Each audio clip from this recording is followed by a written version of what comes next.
According to the Competition Commission, since the Covid-19 pandemic, food prices are up by almost 35%. The organization's Chief Economist James Hodge, and it's mostly impacting the poor, with the cost of staples like vegetables and cooking oil soaring. He says the energy crisis, cheap imports and rising input costs are a huge factor in rising food prices. But what can be done to tackle it? Business reporter Ntokozo Khumalo unpacks this for us. Food price inflation remains stubbornly high, with the poorest now seeing about 40% of their income go towards feeding their families. The chief economist at the Competition Commission, James Hodge, says there are various global factors that have compounded the issue post the COVID-19 pandemic, such as the Russia-Ukraine war. So since the beginning of the pandemic happened, food prices are up almost 35%. But worse still, it's for your zero-rated staples that hit the poor the most. So things like cooking oil up over 50%, things like vegetables, bread, maize meal, all above average even for food inflation. In its latest essential food monitoring report, the Competition Commission included red meat in order to probe the rising prices being seen in the commodity.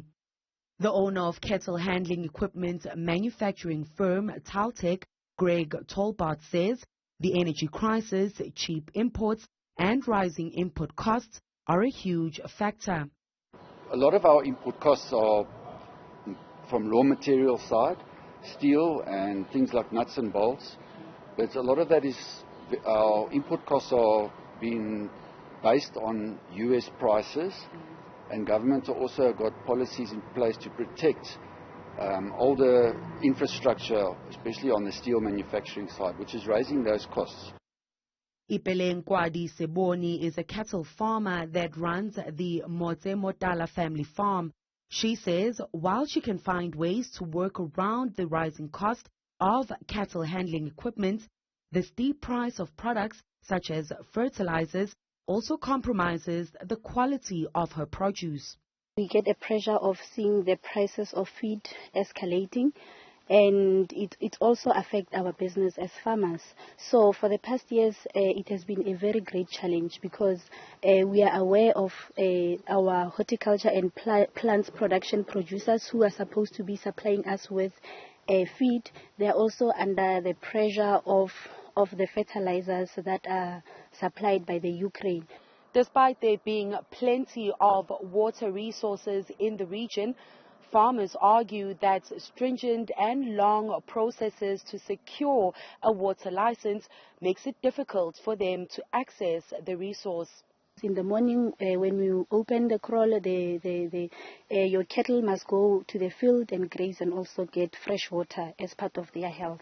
So as a farmer, now when you apply for the funds, you must also produce your water license. So it's very important for all the farmers to get their water rights.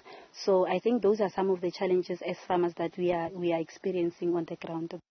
Despite these challenges, both Tolbart and Kwadi Siboni says they will remain resilient in order to sustain their businesses that they have put in their sweat and blood.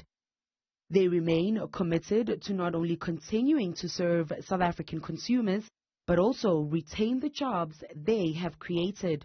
For Newzroom Afrika on Channel 405, I'm Ntokozo Khumalo in Brits in the Northwest.